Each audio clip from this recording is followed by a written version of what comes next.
అనగనగా రాజంపేట అనే గ్రామంలో అభిరామ్ అనే యువకుడు ఉండేవాడు. చిన్నతనంలోనే తండ్రికి దూరమవడం వల్ల తల్లి గారాబంగా పెంచి పెద్ద చేస్తుంది.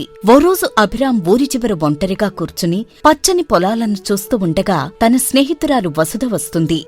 అభి, ఎన్ని పనులున్నా సాయంత్రం అయ్యేసరికి ఈ పచ్చని పొలాల దగ్గరకొచ్చి వాలిపోతావు, ఎందుకు? ఏం లేదు వసుధ, ఊరికే ఈ చల్లని గాలి, ఈ నిశ్శబ్ద వాతావరణం మనసుకు హాయిగా అనిపిస్తుంది. అందుకే ఇక్కడికి వస్తుంటాను. నువ్వేంటిలా వచ్చావు? అబద్ధం చెప్పడం నీకు అస్సలు రాదాబి. ఉద్యోగం పని అని ఊరు నుండి వెళ్ళిపోయి మళ్లీ తిరిగొచ్చి ఇక్కడే ఉండిపోయావు. అందరి ముందు సంతోషంగా ఉన్నట్టు కనిపిస్తున్నావు, కానీ నీ మనసులో అలజడి నాకు తెలుస్తోంది. అభిరామ్ సమాధానం చెప్పకుండా మౌనంగా ఉంటాడు. మీ అమ్మగారు చనిపోయినప్పుడు ఇదే చెరువుగట్టు మీద నువ్వు ఏడ్చినప్పుడు నీ కన్నీళ్లు తుడిచింది నేనే. ఈ రోజు నీ ముఖంపై నవ్వుంది కాని నీ కళ్లల్లో అమ్మ పట్ల బాధే కనిపిస్తోంది. పట్నంలో అంత సంపాదన వదిలేసి ఇక్కడికొచ్చింది ఆ జ్ఞాపకాల కోసమే కదా. ఎంత దూరం వెళ్ళినా మన నీడ మనతోనే వస్తుంది. అలాగే అమ్మ జ్ఞాపకం కూడా. అందరూ నేను గొప్పగా బతుకుతున్నాను అనుకుంటారు, కాని ఆ ఒక్క సంఘటన నా కంటి నుండి నిద్రను దూరం చేస్తోంది. అభిరామ్ గతంలోకి వెళ్తాడు. అమ్మా, ఆకలేస్తోంది, ఇంకా వంట కాలేదా? త్వరగా కానివ్వు.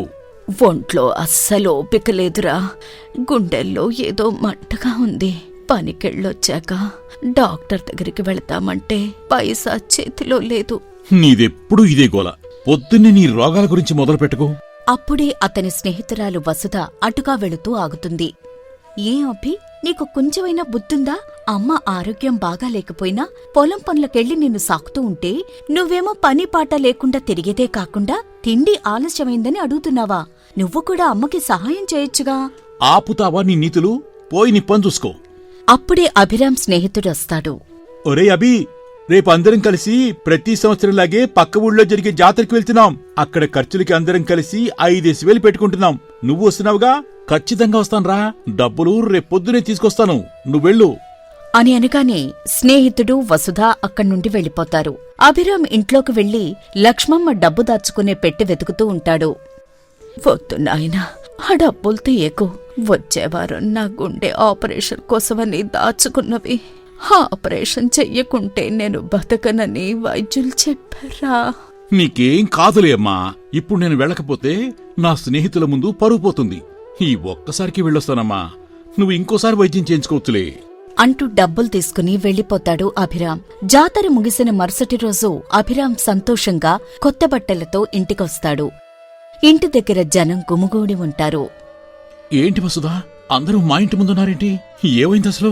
రాత్రి గుండె నొప్పి ఎక్కువై అమ్మ చనిపోయిందభి. ఏం మాట్లాడుతున్నావు వసుధా? అమ్మ చనిపోవడమేంటి? హాస్పిటల్కి తీసుకెళ్లేదా? డబ్బు లేదని ఆస్పత్రికి తీసుకెళ్లలేదు. నొప్పి ఎక్కువై రాత్రి అమ్మ చనిపోయింది. అభిరామ్కి నా ఆపరేషన్ కోసం దాచిన డబ్బులు అని అమ్మ అన్న మాటలు గుర్తొచ్చి చాలా బాధపడతాడు. ఎంత చెప్పినా అమ్మ ఆరోగ్యం గురించి ఆలోచించకుండా నా సరదాల కోసం నేను చంపుకున్నానమ్మా, నన్ను క్షమించమ్మా అంటూ అభిరామ్ భోరున విలపిస్తాడు. అలా గతంలోంచి బయటకొచ్చిన అభిరామ్ వసుధతో ఇలా అంటాడు. అమ్మ నన్ను వదిలి వెళ్ళాక ఇప్పుడు ఎంత సంపద కూడబెట్టినా అనాథనే అయ్యాను నేను. కొన్ని తప్పులకు క్షమాపణ ఉండదు. అలా నీ కాలాన్ని వెనక్కి తీసుకురాలేవు. నా వల్లే అమ్మని కోల్పోయేనని బాధ నా గుండెల్లో ములులా గుచ్చుతోంది. ఇప్పుడు నేను అందరి ముందు నేరస్తుళ్లా నిలబడ్డాను. జరిగిపోయిన సంఘటన తలుచుకుని పదే పదే బాధపడితే అమ్మ ఆత్మ శాంతించదభి. ఇప్పటికైనా గతాన్ని మర్చిపోయి సంతోషంగా ఉండు. వసుధ చెప్పిన మాటలకు చాలా ఉపశమనం కలిగి నిండు మనసుతో ఇలా అంటాడు అభి. వసుధా, నువ్విలా ధైర్యాన్నివ్వకపోతే ఏమైపోయేవాణ్ణు నేను. రక్త సంబంధం లేకపోయినా నీలాంటి స్నేహితురాలు దొరకడం నా అదృష్టం. పొగడ్తలి చాలు కాని ఇక పద వెళ్దాం. రేపొద్దున్నే పొలానికొచ్చి కొత్త విత్తనాలేయాలి. పాత జ్ఞాపకాలు వదిలేసి కొత్త ఆశల్ని మొలకెత్తిద్దాం.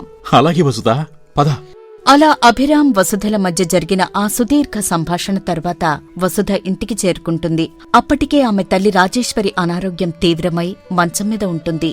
వసుధను చూడగానే ఇలా అంటుంది. అమ్మా వసుధ, ఇలా రావా? అమ్మా, ఏవైంది? ఎందుకలా ఉన్నావు? డాక్టర్ని పిలిపించమంటావా?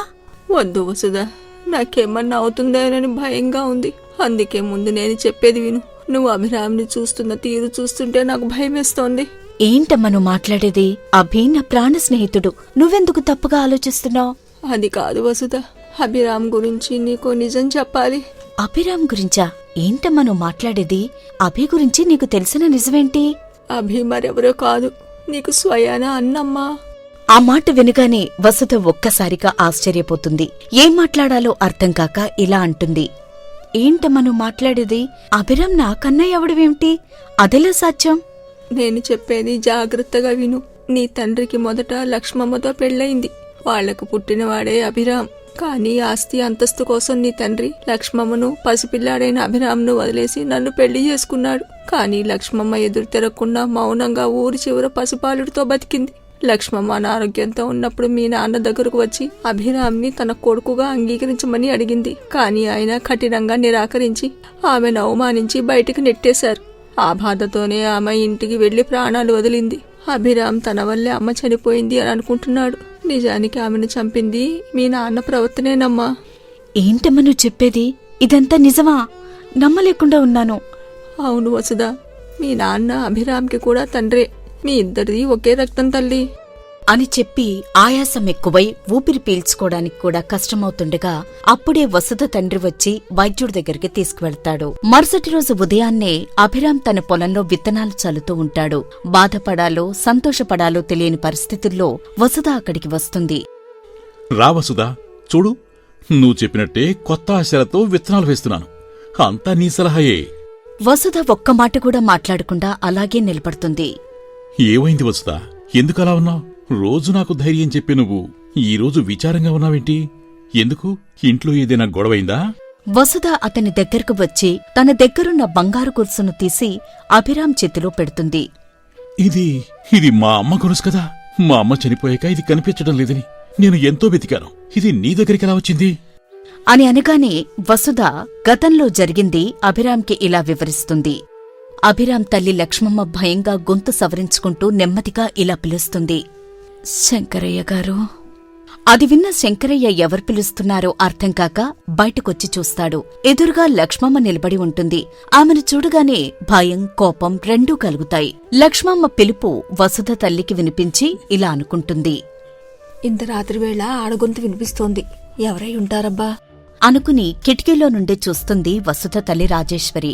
లక్ష్మమ్మ, శంకరయ్య ఇద్దరూ ఆరుబయట మాట్లాడుకోవడం వింటూ ఉంటుంది. లక్ష్మి, నువ్వేంటి ఈ సమయంలో ఇక్కడికొచ్చావు? ఎవరైనా చూస్తే నా పరువేమవుతుంది? నీకు ముందే చెప్పాను కదా, మన మధ్య ఉన్న బంధం ఆ రోజే తెగిపోయింది అని. మళ్ళీ ఎందుకొచ్చావు? ఇంతకాలం మీ పరువు గురించే ఆలోచించి మీ దగ్గరకొచ్చే సాహసం చేయలేదు. కాని ఈరోజు నా కొడుకు గురించి ఆలోచించాల్సి ఉంది. నా ప్రాణం ఎప్పుడు పోతుందో తెలీదు. వైద్యులు గుండె చికిత్స చేయాలంటున్నారు. అయితే డబ్బు కోసం వస్తే చెప్పు, ఎంతైనా ఇస్తాను. అంతేకాని ఇలా పాత విషయాలు గుర్తు చేసి నన్ను ఇబ్బంది పెట్టకు. వైద్యం చేసుకుని బతకాలనే ఆశతో డబ్బులు అడగడానికి రాలేదు. అలా అనుకున్నప్పుడు ఈ సమయంలో ఎందుకొచ్చావు? నేను పోయాక నా కొడుకు అభిరామ్ అనాథ కాకూడదు. వాడు మీ కొడుకు. నేను లేని లోటు వాడికి తెలియకుండా వాణ్ణి మీ దగ్గరకు తీసుకోండి. కొడుకుగా ఆదరించండి. అది చాలు నాకు. అది సాధ్యం కాదు లక్ష్మి. నాకు ఇప్పుడు ఒక సంసారం ఉంది, ఒక కూతురుంది. ఇప్పుడు అభిరామ్ నా కొడుకు అని చెబితే సమాజంలో నేను తలెత్తుకోలేను. వాడు ఎక్కడ ఉన్నాడో అక్కడే ఉండనివ్వు. కావాలంటే తన తండ్రి అని తెలియకుండా కావలసిన సహాయం చేస్తాను. వాడిని మీ కొడుకుగా స్వీకరిస్తారని మాట ఇస్తే నేనిప్పుడే ఈ ఊరు విడిచి దూరంగా ఎక్కడికైనా వెళ్ళిపోతాను. మీ కంటికి కూడా కనిపించను. వాడికి నాకు ఎలాంటి సంబంధం లేదు. ఇన్నాళ్లు ఎలా బతికాడో ఇక ముందు కూడా అలాగే బతుకుతాడు. ఇంకెప్పుడు ఈ ఇంటి గడప తొక్కకు. వెంటనే ఇక్కడి నుంచి బయలుదేరు అని అనగానే చేసేదేం లేక లక్ష్మమ్మ అక్కడ్నుండి వెళ్ళిపోతుంది. ఇదంతా చూస్తున్న వసుధ తల్లి రాజేశ్వరి తనలో తాను ఇలా అనుకుంటుంది. దేవుడా, ఎంతటి ఘోరం జరిగిపోయింది. ఇన్నాళ్ళు నా భర్తను ఒక దైవ సమానుడిగా, నీతిమంతుడిగా గౌరవించాను. కాని ఆయన జీవితం వెనుక ఇంత కుట్ర ఉందా? ఆయన పరువు కోసం ఒక ఆడదాని జీవితాన్ని, పసిపిల్లాడిని ఇలా వీధిపాలు చేశారా? అలా జరిగిన విషయాన్ని పూర్తిగా అభిరామ్కి వివరిస్తుంది వసుధ. నువ్వీ నిజం తెలిస్తే తట్టుకోలేవని, తనని తప్పుగా చూస్తావని మీ అమ్మ ఈ లోకం వదిలి వెళ్ళిపోయింది. ఒక్క క్షణంలో అభిరామ్ ప్రపంచం తలకిందులైంది. తన కోసం దేవతలాంటి తల్లి ప్రాణత్యాగం చేసిందని అర్థమై కుమిలిపోతాడు. ఇదిలా ఉండగా మరుసటి రోజు రాత్రి వసుధ మంచం మీద గాఢ నిద్రలో ఉంటుంది. బయట గాలి, వాన కిటికీలు కొట్టుకుంటూ శబ్దం వస్తూ ఉంటాయి. ఒక్కసారిగా వసుధ కళ్ళు తెరిచి మంచం మీద నుండి దిగి అద్దం ముందు నిలబడుతుంది. తన ముఖాన్ని తానే చూసుకుంటూ వింతగా నవ్వుతుంది. అది విన్న శంకరయ్య పరుగున లోపలికొస్తాడు. అమ్మా వసుధ, ఏంటమ్మా, ఏమైంది? ఇంకా నిద్రపోలేదా? ఈ సమయంలో అలా అద్దం ముందు నుంచున్నావేంటమ్మా? నీ పరువు, అంతస్తు, కుటుంబం అన్నీ బావున్నాయా? ఇప్పుడు సంతోషంగా ఉన్నావా శంకరయ్యా? వసుధ, ఏం మాట్లాడుతున్నావమ్మా? నేను సంతోషంగా ఉండటమేమిటి? నేను మీ నాన్ననమ్మా. నువ్వు నాన్నవా? నువ్వు ఒక ద్రోహివి, ఒక ప్రాణాన్ని బలి తీసుకున్న హంతకుడివి. పాపం ఊరికే పోతు శంకరయ్యా. నీ పతనం మొదలైంది. అది నీ కూతురు నుండే మొదలవుతుంది, గుర్తుపెట్టుకో అంటూ ఒక్కసారిగా స్పృహ కోల్పోతుంది వసుధ. శంకరయ్య భయంతో వణికిపోతూ వసుధను మంచంపై పడుకోబెడతాడు. ఇదంతా చూస్తుంటే ఆ లక్ష్మి ఆత్మ వసుధలో ప్రవేశించినట్టుంది. వెంటనే వెళ్లి శాస్త్రి గారిని కలవాలి. వారే దీనికి పరిష్కారం చూపిస్తారు. లేదంటే నా కూతురు నాకు దక్కదు అనుకుని ఉదయం శంకరయ్య తన భార్య రాజేశ్వరి సాయంతో వసుధను తీసుకుని ఊరి చివర ఉన్న కాళీమాత ఆలయంలో ఒక వృద్ధ పూజారి దగ్గరకు వస్తాడు. వసుధ చాలా నీరసంగా ఉంటుంది. స్వామి, నిన్న రాత్రి నా కూతురు చాలా వింతగా మాట్లాడింది. నన్ను పేరు పెట్టి పిలుస్తూ ఏదో లక్ష్మి అని, శాపమని అరుస్తోంది. నా బిడ్డకేదో అయింది స్వామి, మీరే చూడాలి. ఆ పూజారి వసుధ ముఖంలోకి తీక్షణంగా చూస్తూ, కూర్చోబెట్టండి. ఈమె కళ్లలో ఏదో శక్తి కనిపిస్తోంది. అది ఈమె ఆవేదన, ఎవరో వదిలి వెళ్లిన ఆఖరి కోరిక. శంకరయ్య, గతం ఎప్పుడూ సమాధి కాదు, అది నీడలా వెంటాడుతూనే ఉంటుంది. ఈ అమ్మాయి ఒంట్లోకి ఒక ఆత్మ ప్రవేశించింది. ఆమె ఎవరో కాదు, అన్యాయంగా ప్రాణాలు వదిలిన ఒక తల్లి. దీనికి పరిష్కారం లేదా స్వామి? ఎలాగైనా మా అమ్మాయిని రక్షించండి. దీనికి మంత్ర పరిష్కారాలు పనిచేయవమ్మా. ఆ ఆత్మకు కావలసింది బలి కాదు, న్యాయం. ఎవరికి దక్కాల్సిన స్థానం వారికి దక్కినప్పుడే, ఎవరికి జరగాల్సిన న్యాయం వారికి జరిగినప్పుడే ఈమెను ఆ ఆత్మ వదిలి వెళుతుంది. చెప్పండి స్వామి, నేనేం చెయ్యాలి? అప్పుడు ఆ పూజారి కళ్ళు మూసుకుని ధ్యానంలోకి వెళ్లి పరిష్కారం కోసం అమ్మవారిని ప్రార్థించి ఇలా అంటాడు. చూడు శంకరయ్య, వసుధలో ప్రవేశించిన ఆత్మ చాలా బలంగా ఉందయ్యా. ఆమెని వదిలి వెళ్లాలంటే నువ్వు చేసిన తప్పు ఒప్పుకో. ఎవరినైతే అనాథను చేశావో వాడిని నీ వారసుడిగా స్వీకరించు. లేదంటే నీ వంశం ఈ అమ్మాయితోనే అంతమైపోతుంది. స్వామి, మీరు చెప్పేది నిజమే. నేను ఘోరమైన తప్పు చేశాను. అంతా నా వల్లే జరిగింది స్వామి. నా కూతుర్ని వదిలేయమని చెప్పండి. నా బిడ్డకేం కాకూడదు. నేను చేసిన పాపానికి శిక్ష నాకు వేయమనండి. ఆ అభిరామ్ నా కొడుకుని అందరి ముందు ఒప్పుకుంటాను. వాడికి రావాల్సిన ఆస్తి, పేరు అన్నీ ఇచ్చేస్తాను. కేవలం ఒప్పుకుంటే సరిపోదు శంకరయ్య, చేసిన తప్పుకు ప్రాయశ్చిత్తం జరగాలి. ఆ తల్లి ఆత్మ శాంతించాలంటే నువ్వు అన్యాయం చేసిన నీ కొడుకుని క్షమాపణ అడగాలి. అప్పుడే ఈ ఆత్మ వదులుతుంది.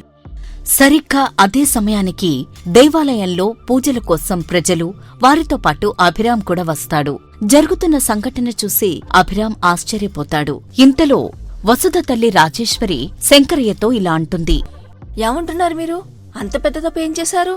అవును రాజేశ్వరి, ఆ లక్ష్మమ్మ ఎవరో కాదు, నా మొదటి భార్య. అభిరామ్ నా కొడుకు. నీ ఆస్తి కోసం ఆనాడు వాళ్ళని వదిలేశాను. లక్ష్మి నా కాళ్ల మీద పడి ప్రాధేయపడింది. కొడుకును అనాథను చేయొద్దు అని వేడుకుంది. కాని నేను మనిషిని కాదు, రాక్షసుళ్లా ప్రవర్తించాను. తన చావుకు కారణం నేనే. శంకరయ్య మాటలు వినగానే చుట్టూ ఉన్న జనం నిశ్శబ్దంగా ఉండిపోతారు. వసుధ మెల్లగా స్పృహలోకొస్తుంది. ఏంటి, మీరు మా నాన్నగారా? అవును అభిరామ్, నేనే నీకు ద్రోహం చేసిన తండ్రిని. పరువు కోసం నీ కన్నతల్లి ప్రాణాన్ని బలి తీసుకున్న పాపాత్ముణ్ణి. నన్ను క్షమించు బాబు.